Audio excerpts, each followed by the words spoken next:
Hi friends, welcome to Pendems kitchen.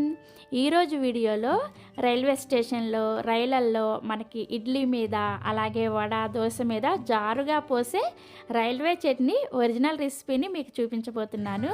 ఈ చట్నీ అయితే పల్చగా ఉండి టేస్ట్ చాలా చాలా బాగుంటుంది కదా. సో ఇక లేట్ చేయకుండా రైల్వే స్టేషన్లో రైళ్ళల్లో జారుగా పోసే రైల్వే చట్నీ ఒరిజినల్ రెసిపీని ఎలా ప్రిపేర్ చేసుకోవచ్చో ఈ వీడియోలోకి వెళ్ళి చూసేయండి. ఈ చట్నీని ప్రిపేర్ చేసుకోవడం కోసం ఒక మిక్సీ జార్ని తీసుకొని అందులోకి 1 కప్పు పుట్నాల పప్పును వేసుకోండి. వీటినే వేయించిన శనగపప్పు, చట్నీ పప్పు అని కూడా అంటారు. నెక్స్ట్ ఇందులోకి మీరు తినే కారానికి తగ్గట్టుగా ఒక 5 నుంచి 6 పచ్చిమిర్చిని తీసుకొని ఇలా ముక్కలుగా కట్ చేసుకొని వేసుకోవాలి. అలాగే ఒక 2 టేబుల్ స్పూన్ల వరకు పచ్చి కొబ్బరి తురుముని వేసుకోండి. నెక్స్ట్ 1 ఇంచు అల్లాన్ని ఇలా కొంచెం ముక్కలుగా కట్ చేసుకొని వేసుకోవాలి. అలాగే 2 వెల్లుల్లి రెబ్బలను తీసుకొని పైన పొట్టు తీసుకొని వేసుకోండి. తర్వాత కొద్దిగా చింతపండును కూడా వేసుకోండి. చింతపండు మరీ ఎక్కువగా వేసుకోవాల్సిన అవసరం లేదు, కొంచెం వేసుకుంటే సరిపోతుంది. నెక్స్ట్ కొత్తిమీరని కాడలతో సహా కొద్దిగా వేసుకోవాలి. ఈ చట్నీకి కొత్తిమీర అనేది కంపల్సరీ వేసుకోవాలి. వేసుకుంటేనే మీకు టేస్ట్ అనేది పక్కా రైల్వే స్టేషన్లో చేసినట్లే వస్తుంది అనమాట.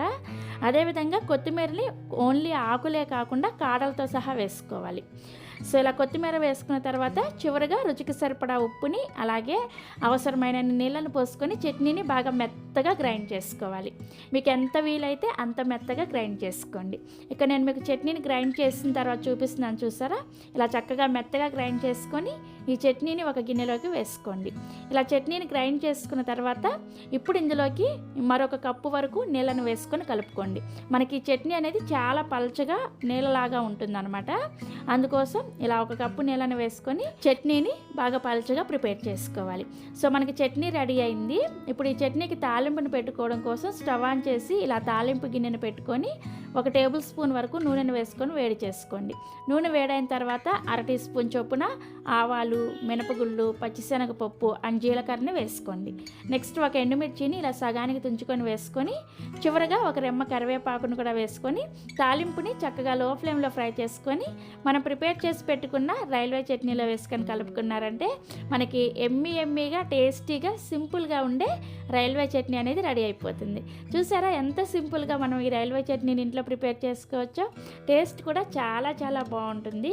ఇలా పల్చగా రైల్వే చట్నీని ప్రిపేర్ చేసుకొని ఈ విధంగా ఇడ్లీ మీద పోసుకొని తింటూ ఉంటే ఆహా అన్నట్లుగా ఉంటుంది. తప్పకుండా మీరు కూడా ఈ రైల్వే చట్నీని ఒక్కసారైనా సరే ట్రై చేసి చూడండి. ట్రై చేసిన తర్వాత టేస్ట్ ఎలా అనిపించిందో కింద కామెంట్ సెక్షన్ నాతో షేర్ చేసుకోండి.